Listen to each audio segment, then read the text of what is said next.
The story begins with a man named Daniel, a person the world sees as successful, powerful, and impossibly rich. People look at his mansion from far away just to admire it, wishing they could step inside even once. His house is like a palace, large glass windows, shining marble floors, grand staircases, and classical paintings covering the walls. Expensive furniture stands proudly in every room. When visitors enter, they feel small, as if they've stepped into a world meant only for kings. Daniel loves that feeling. Power is what he breathes, respect is what he demands, and money is what he believes gives him the right to stand above everyone else. He owns several businesses, drives luxury cars, and never repeats a suit. Every morning his staff lines up to greet him. Some fear him, some envy him, some quietly dislike him, but none dare show it. Daniel speaks little, but when he does, his voice carries authority like a hammer hitting stone. He doesn't like mistakes. He doesn't like delays. Everything must happen his way. His employees learn quickly that one wrong step could cost them their job. After all, thousands would gladly replace them.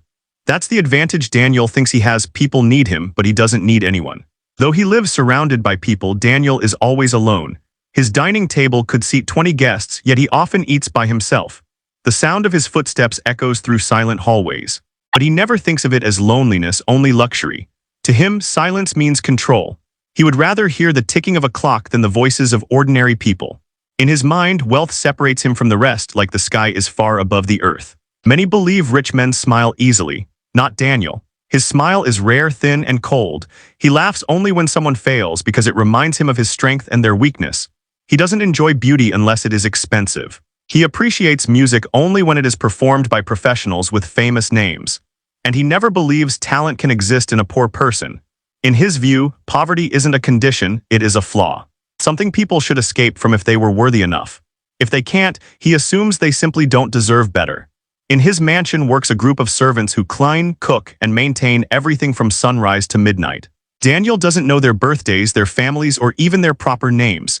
To him, they are not people, they are roles. Maid, driver, cook, he calls them, never caring about the person behind the job. He believes respect should be earned through status, not humanity. He has forgotten that before wealth, all humans are equal. But despite his pride, Daniel is admired by society. They praise his achievements, his business empire, his influence. People bow slightly in his presence, speak softly, choose words carefully. They want his approval. His handshake means opportunity. His friendship means doors opening. Meeting him feels like touching fortune itself.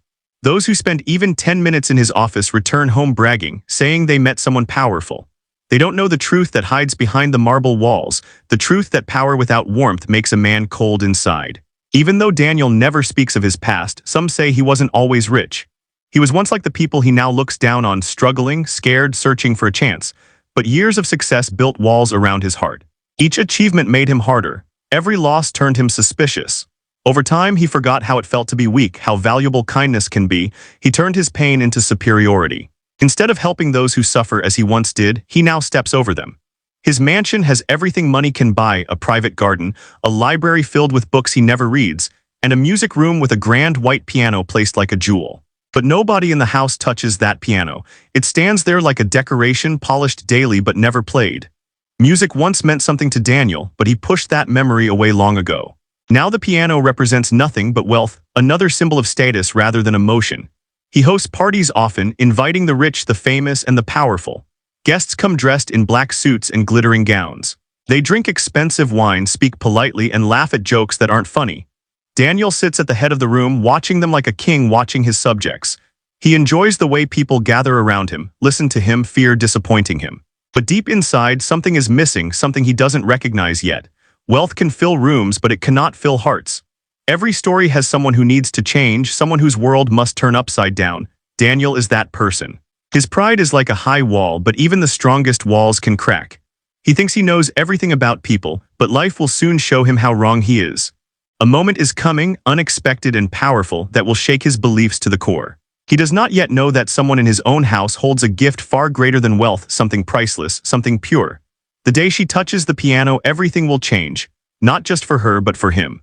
And the man who believed money measured worth will soon discover a truth that money cannot buy. Her name was Alina. To most people, she was just the maid who moved quietly through the halls with a bucket, a cloth, and tired eyes. Daniel never cared to know more than that. But behind her silence lived a life full of struggle, courage, and stories she never had time to tell. She arrived every morning before sunrise, her hands cold from the walk, her shoes worn from repeated journeys. She never complained, never argued, never raised her voice. She worked like a shadow, always present, never noticed. Alina had learned early in life that the world listens to the loud but ignores the gentle. When her father passed away, leaving her mother weak and her younger siblings hungry, she had no choice but to grow up quickly. Dreams that children normally hold, music, books, play, became luxuries she could no longer afford. Survival became her new melody. Every morning she woke before dawn, prepared a simple breakfast for her family, and set out to Daniel's mansion to earn whatever she could. Every coin she saved felt like hope. Every day she worked felt like sacrifice. Yet even as she washed dishes, cleaned floors, carried heavy buckets up long staircases, something played quietly inside her, a memory soft but unbreakable. Music, it lived in her fingertips, sleeping, waiting. She never spoke of it because life had taught her that silence hurts less than disappointment. Some dreams were too delicate to expose to the world, especially one as harsh as Daniel's. Alina never complained about her work. Even when others spoke rudely to her, even when exhaustion made her knees weak, even when she felt invisible. She continued with a quiet grace that no one could understand. Her fellow servants admired her strength, though she never admitted she had any. They often saw her near the piano while cleaning, just standing, staring for a few seconds longer than needed, her eyes soft and distant. But as soon as footsteps approached, she would look away and return to her tasks like nothing had happened. No one knew that before life became cruel, Alina once lived inside music. At 17, she trained under a teacher who believed she could one day perform on grand stages. Her fingers were swift, gentle, precise, like rain on still water. She played every chance she got, losing herself in melodies that made her feel alive. But dreams, like flowers, cannot survive storms. When poverty destroyed her home, when bills piled high, when hunger replaced hope, she stopped playing. Not because she lost love for music, but because life demanded sacrifice. Her piano was sold piece by piece, first the oldest strings, then the stool, then the instrument itself. Every part felt like losing a piece of her soul. Now she cleaned a house that held a piano more beautiful than anything she had ever touched. Sometimes she would pause beside it when nobody was around. Her hand would hover above the keys, trembling with memory, but fear always stopped her. What if she forgot how to play? What if her gift had died? What if she touched the piano and realized she was no longer the girl she once dreamed of becoming? So she kept her secret buried, just like she buried her tears at night. Daniel never looked twice at her. To him, she was just another maid obeying his schedule. But if he had taken a moment to watch closely, he would have seen something rare, a kindness that didn't break under hardship, a strength built from sacrifice, a grace money could never buy. Alina carried herself with a dignity that made even silence look beautiful. Sometimes, while dusting the grand hall, she would overhear guests talk about music. Famous pianists, expensive concerts, world-renowned musicians, people Daniel admired because they shined publicly, unlike the unnoticed star standing right beside them. Alina would listen quietly, a small smile hiding on her lips, remembering melodies she used to play. But as always, she swallowed her feelings and returned to work. Dreams were for the rich. Survival was for people like her. The other maids respected Alina deeply. They saw how calmly she handled her pain, how she never blamed life or fate. If someone needed help, she was the first to offer it. If someone cried, she stayed beside them. But she never cried for herself. She believed her tears belonged only to her pillow. People often whispered, "Alina is strong." But they didn't know that the strongest people are sometimes the ones who break the quietest. Days passed, seasons changed, and Alina continued to exist like a silent song. She didn't know that life was preparing something different for her, something she couldn't imagine. The same piano she avoided touching was waiting for her, like destiny waiting patiently behind a door. One evening, when Daniel hosted a grand party, something would happen that neither of them expected, something that would change both their lives forever. Her silent talent would no longer be silent, and the man who believed power belonged only to the wealthy would soon learn what true richness sounds like. The evening of the celebration arrived like a wave of glitter and perfume. Daniel's mansion sparkled brighter than usual, chandeliers glowed like soft gold suns, silver trays carried wine glasses that shimmered under the lights, and fresh roses filled the air with a delicate fragrance. Servants rushed through hallways preparing the grand dining area, the ballroom, and the lounge. Every corner of the mansion reflected luxury, perfection, and Daniel's hunger for admiration. Tonight was special. Rich businessmen, politicians, actors, and elegant socialites were invited. Music played softly from hidden speakers, and guests in expensive suits and sparkling dresses stepped out of shiny cars, their heels and polished shoes tapping rhythmically on marble floors. Laughter traveled like perfume through the rooms, artificial, loud, and practiced. Daniel stood near the entrance, greeting everyone with his usual pride. He wore a tailored black suit, a silver watch, and a smile that looked more like confidence than warmth. People shook his hand with admiration, some even with envy. He enjoyed every second as if applause followed him like an invisible crown. While champagne glasses clinked and guests praised his wealth, Alina worked quietly in the background. Her steps were steady, her posture straight, her hands careful as she placed food trays, adjusted napkins, and replaced empty glasses. She blended into the air almost unseen, like a gentle whisper in a room full of loud voices. Yet it was impossible not to notice the grace in her movements, even if no one paid attention. From across the room, the grand white piano sat like a silent king, polished, untouched, beautiful. Its ivory keys glistened like pearl teeth under the chandelier light. Alina avoided looking at it, but her heart heard its presence like a heartbeat. It was too painful, too tempting, a dream too close to touch. As the night went on, the atmosphere grew livelier. Guests talked about stocks, art, business deals, their children studying abroad, and their recent holiday trips. Daniel joined conversations proudly, offering stories of success that made others listen with admiration. But inside, something felt empty, like clapping with no music. Hours passed, and soon the guests gathered in the ballroom, where drinks sparkled in crystal glasses and soft music filled the silence between conversations. Someone suggested live entertainment, a performance, maybe a dance or a piano piece. Daniel's eyes turned toward the piano and an idea formed in his mind, a cruel one. He wanted to amuse his guests. And what entertains the wealthy more than watching someone powerless struggle? His gaze moved across the room until it landed on Alina carrying a tray near the staircase. A slow smile formed on his lips, the kind that chills the air even in a warm room. "Alina," he called sharply, her feet froze. The tray felt heavier suddenly, but she walked toward him with her usual calm. The room quieted slightly, not fully, just enough for a few heads to turn their way. "Sir?" she asked softly, keeping her eyes lowered. Daniel gestured toward the piano. "Play for us." The words struck her like cold water, her breath stilled. The tray trembled slightly in her hands. For a moment she wondered if she had heard wrong.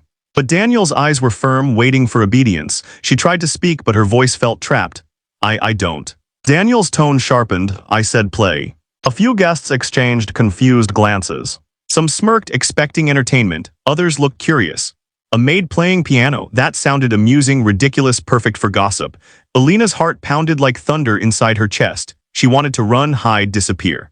Memories of lost dreams pressed against her like heavy chains. She had not touched a piano in years.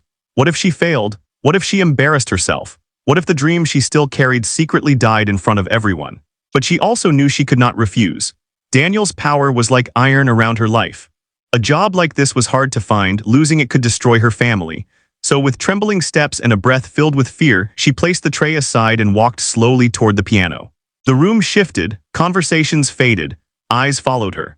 Every step felt like walking toward her past, toward the music she buried, toward the pain she hid, toward the part of her soul she had tried so hard to silence. She sat down, her fingers hovered above the keys, shaking. Daniel leaned back in his chair, confident, amused, expecting failure. He waited to laugh. The guests waited to whisper. Some already smiled, preparing to enjoy the embarrassment they believed would follow. But Alina closed her eyes just for a second and listened. Not to the room, not to the people, not to her fear. She listened to her heart. In that moment, she remembered the girl she used to be, the girl who played piano at dawn, who dreamed with open eyes, who believed music could heal the world. She remembered her father's voice, encouraging her, her teacher's praise, the applause of small audiences who believed in her talent. Tears formed behind her eyelids but did not fall. She placed her fingers on the keys. Destiny waited in silence, and when she played the first note, the world began to change. The first note rose like a fragile bird taking flight, soft, unsure, trembling. For a moment, no one reacted. People continued to sip wine, whisper, laugh under their breath. They expected chaos, clumsy hands, broken rhythm. They waited for the embarrassment they had come to enjoy. But then the second note came, then the third, then a flow like water finding its path. Her fingers, though nervous at first, gradually remembered something older than fear, older than pain. Muscle memory returned like a long-lost friend knocking gently at the door of her soul. The keys beneath her fingertips began to glow under the chandelier light, almost as if they welcomed her back, recognizing the hands that once danced gracefully across them. The room grew still. Conversation faded into silence like wind disappearing from a window. Guests who once smirked now stared. Glasses were held mid-air, frozen.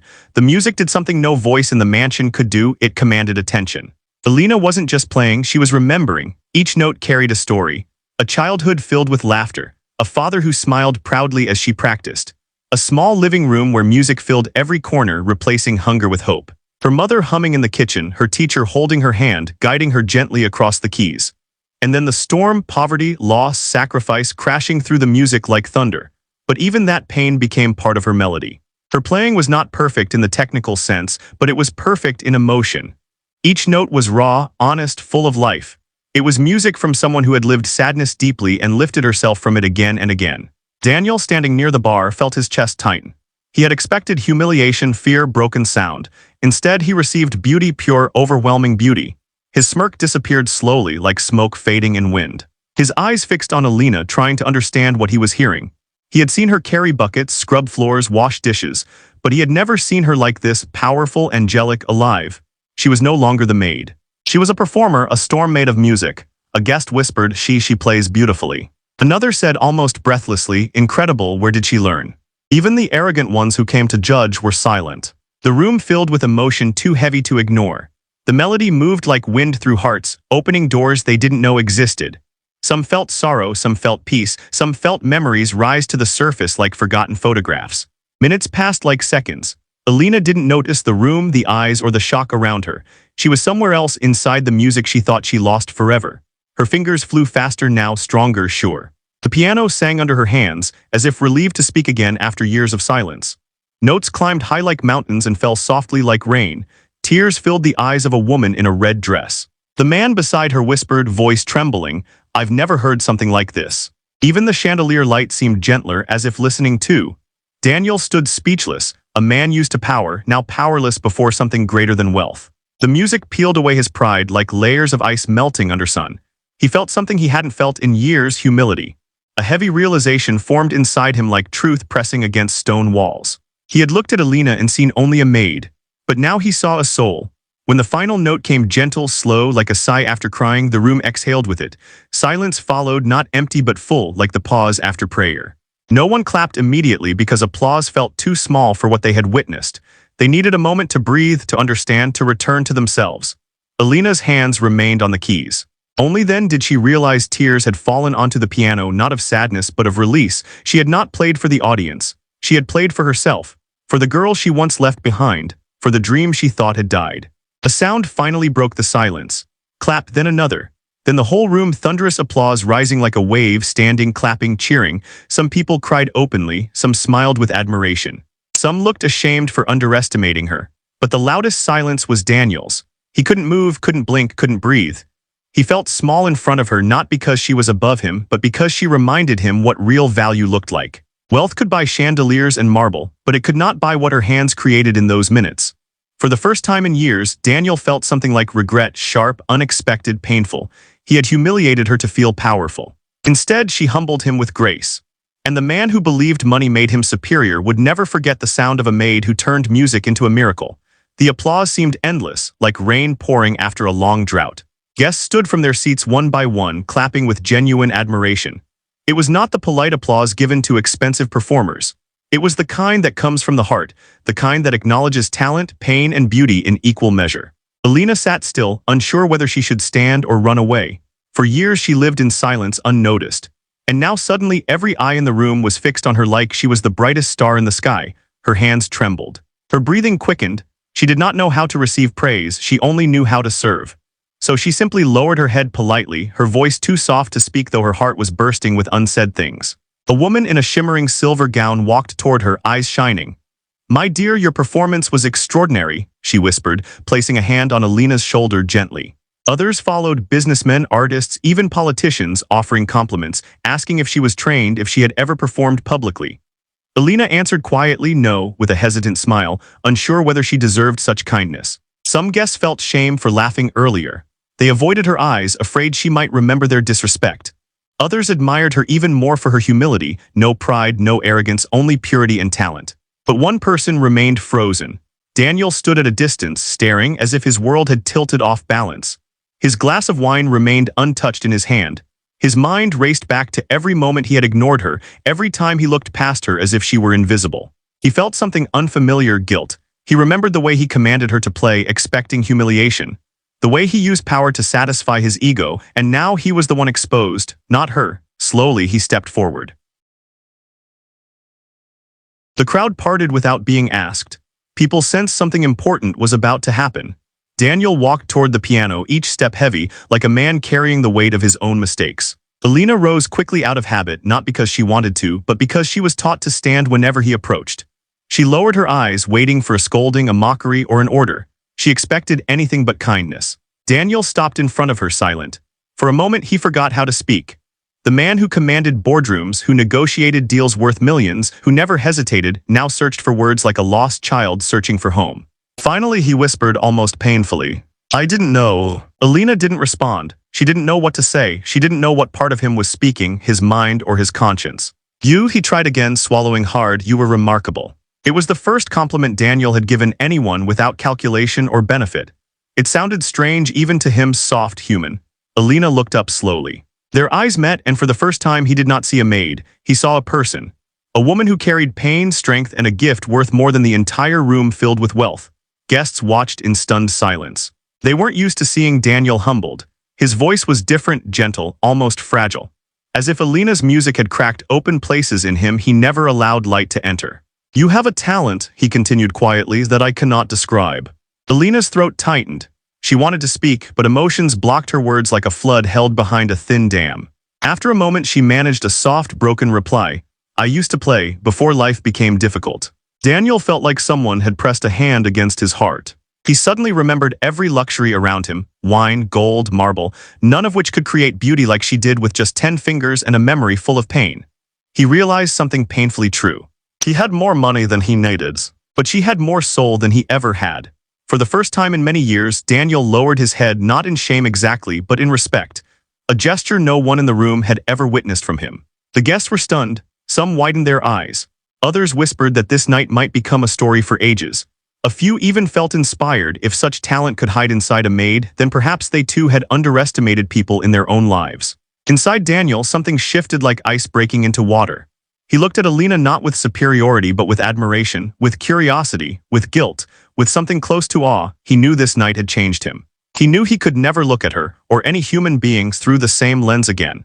The man who once believed wealth defined worth was now questioning everything he had ever valued. And Alina, unaware of the full storm she had stirred inside him, stood quietly, humble, graceful, shining without trying. Little did she know. This was only the beginning. The night did not end with applause. It lingered like a memory that refused to fade. Even after the guests returned to their conversations, their minds remained with Alina's music. They glanced at her with new eyes, no longer seeing her as someone who served plates but someone who awakened hearts.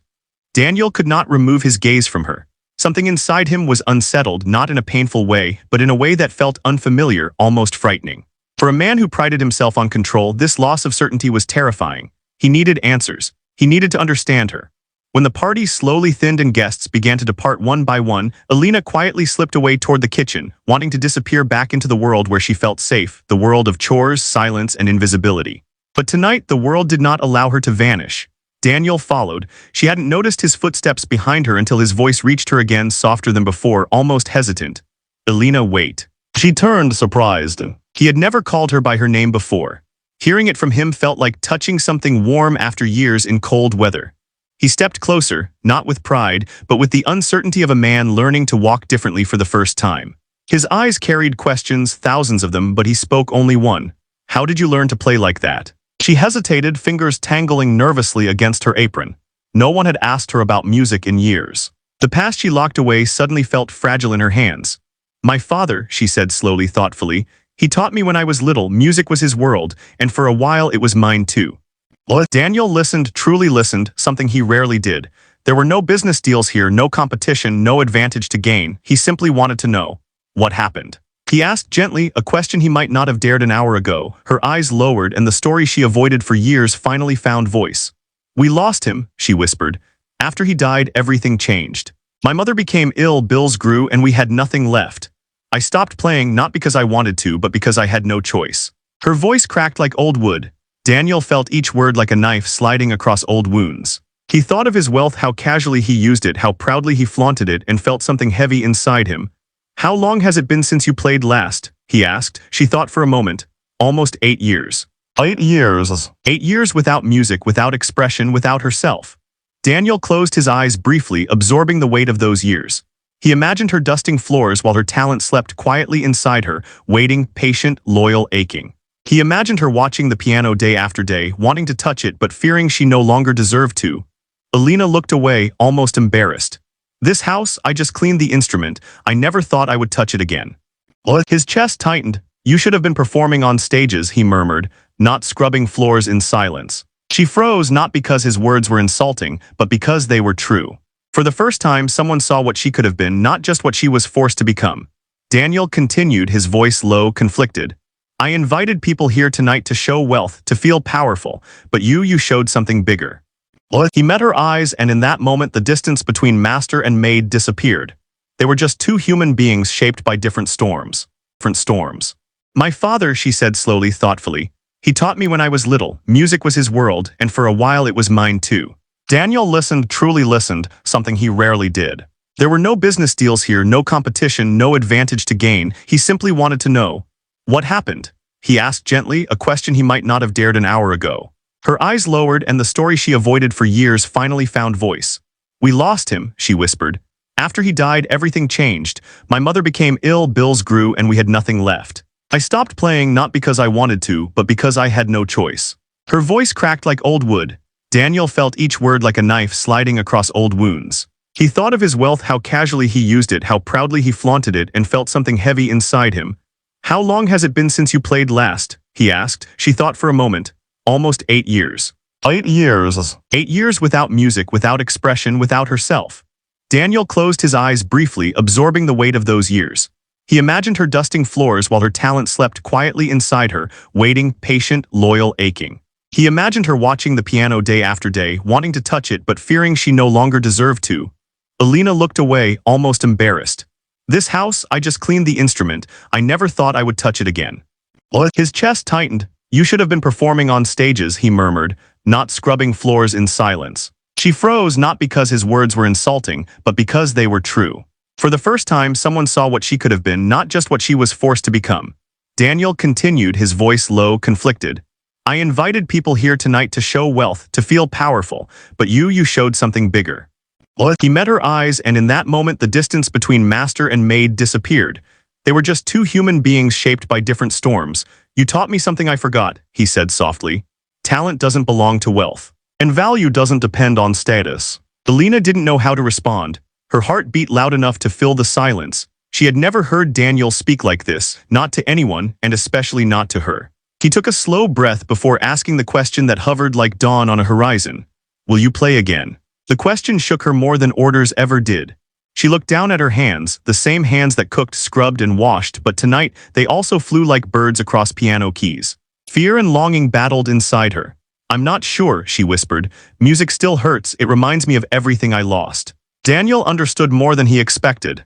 Talent is beautiful, but memories can be painful. Music was not just sound for her, it was a life she once held, a dream she buried to survive. To return to it meant returning to wounds she never healed. He nodded slowly. I won't force you, he said, a promise more powerful than any order. But if you ever choose to play, this piano is yours to touch, not as a servant, but as someone who deserves it. The words settled between them like warm light. For Alina, it felt like someone had opened a window in a locked room. Air she hadn't breathed in years rushed in. Hope, a small, trembling thing, began to wake. And for Daniel, something inside him shifted permanently. He could no longer see people through the narrow window of wealth. Music had cracked that window. Alina's story had pushed it open wider. He turned to leave but stopped, voice gentle as dusk. Alina, thank you, you changed tonight. Her eyes softened, not with gratitude alone, but with recognition. Not every apology needs words. Sometimes change itself is the apology. And destiny, once silent, began to move for both of them. Because one performance had stirred not just emotions. It had awakened futures. The days following the party did not feel ordinary anymore. Something invisible had changed in the mansion, like a soft light that refused to disappear. The staff noticed it first. Daniel's footsteps no longer sounded as sharp, his voice less commanding, his presence less intimidating. He no longer walked with the weight of superiority on his shoulders. Instead, he paused, observed, and listened, something unheard of before. Alina continued her work quietly, but she felt the difference as clearly as sunlight on skin. Daniel greeted her in the mornings, sometimes with a gentle nod, sometimes even with a soft good morning. For someone who once treated servants like shadows, this shift was as surprising as winter turning to spring overnight. At first, Alina didn't know how to respond. She still lowered her eyes out of habit, spoke softly, remained cautious. Years of being invisible had taught her to move carefully. But gradually she began to feel something unfamiliar: safety. It was strange, new, but comforting. One afternoon, while she dusted the hallway, Daniel stood nearby watching the rain slide down tall glass windows.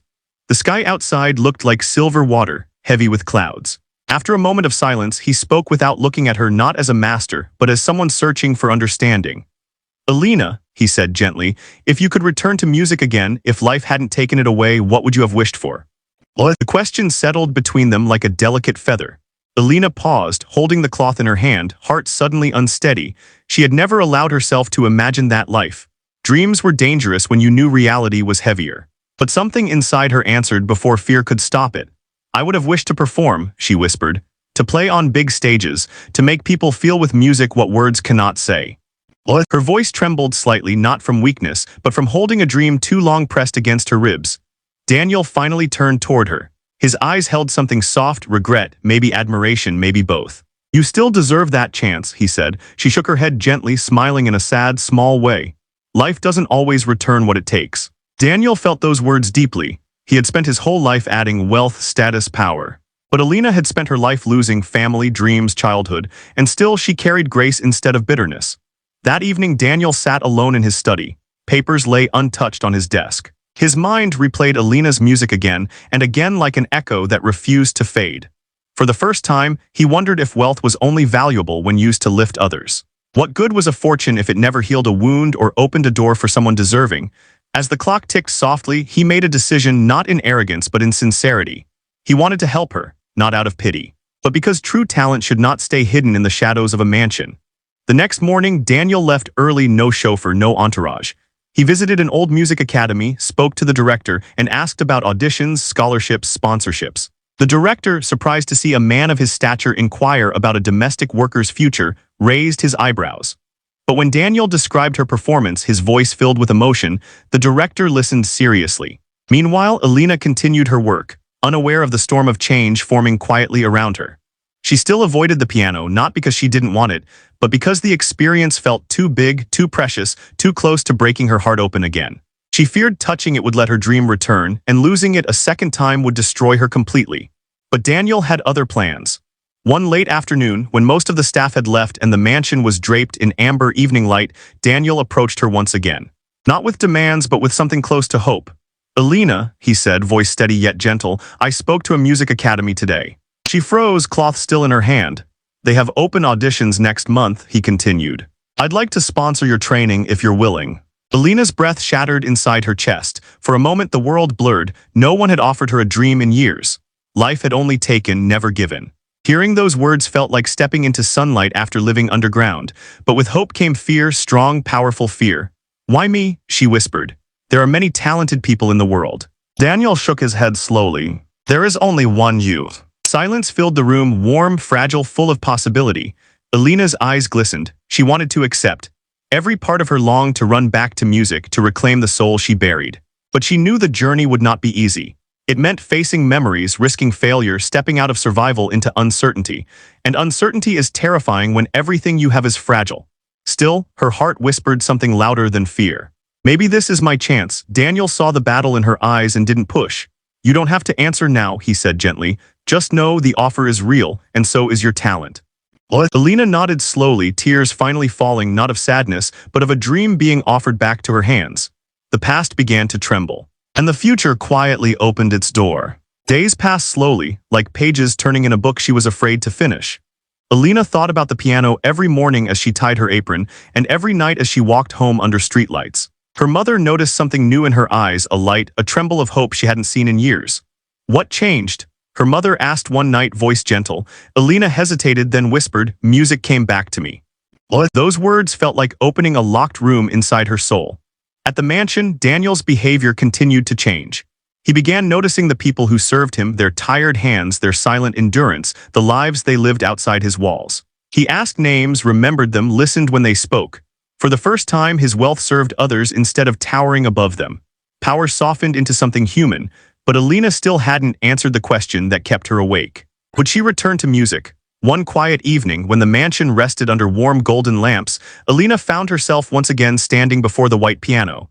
She did not plan to. Her feet moved like they remembered a path her mind feared to follow. Her reflection appeared faintly in the glossy surface, the maid she was, and the pianist she once dreamed to be. She sat down, not because someone ordered her, but because a part of her finally wanted to live again. Her fingers touched the keys, trembling softly, like greeting an old friend after years apart. She played not for applause this time, not for anyone to watch, but for herself. The melody was slower, warmer, filled with tears she didn't let fall. It was like returning home to a place she thought was gone forever. Daniel, passing by the doorway, saw her. He didn't interrupt. He simply stood in silence, letting her have that moment, a moment earned, not given. When she finished, he approached quietly. "Alina," he said softly, "I believe you're ready." She looked up, and for the first time her smile reached her eyes. A month later, the audition day arrived. Alina stood before the academy stage, simple clothes, trembling hands, but a spirit burning with something stronger than fear. Students around her looked polished, confident, wearing suits, gowns, years of training. She felt small amongst them, like a feather in a storm. But when she sat at the piano, everything disappeared, the crowd, the room, her doubts. Only the music remained. She played with the heart of someone who lost everything and found it again. Her melody rose like morning sun after long winter nights. Judges leaned forward, breath held. Notes shimmered like water, powerful and fragile. When she finished, silence returned, not empty but stunned. Then applause, not polite, not shallow, real. Tears slid down her face, but this time she let them fall. They were not tears of loss, but of rebirth. Alina was accepted into the academy. When she told Daniel she expected formality, a handshake, a nod. Instead, something unexpected happened, something gentle. He smiled. Not the cold curve he once wore, but a real smile, warm, human, alive. "I knew you could," he said. And she believed him, because for once someone saw her not as a maid, not as a servant, but as a musician. In the weeks that followed, Alina began training again. Every day she grew stronger, her posture, her touch, her confidence. Music stitched her broken places back together thread by thread. She performed small recitals, then bigger ones. Audiences admired her grace, her humility, her sound that carried both joy and sorrow. Daniel sometimes attended quietly, sitting in the back, no longer the center of the world, but a man learning to appreciate it differently. Watching her made him feel something rare, pride without ownership, joy without power. He supported her not as a master, but as a witness to her rise. Their lives never returned to what they were. Alina no longer walked like a shadow, she walked like someone who knew her worth. She continued to help her family, but she also helped herself, allowing dreams back into her future. Daniel, changed by the music that broke his walls, became a different kind of man. One who valued hearts over currency, talent over status, kindness over silence. His mansion, once cold and echoing with pride, began to feel like a place where humanity could breathe. And sometimes, late in the evening when the world grew quiet, Alina visited the white piano in the mansion, not as a maid, but as an artist. She played softly, letting music fill every room like light. Daniel would stand nearby, listening, grateful, not for the performance, but for the transformation, two lives touched by a single moment. A wealthy man who once believed money made him powerful. A maid who proved that true power was the music of the soul. And in the end, it wasn't wealth that changed the world inside that mansion. It was a piano, it was a girl. It was a dream that refused to die. It was a dream that refused to die.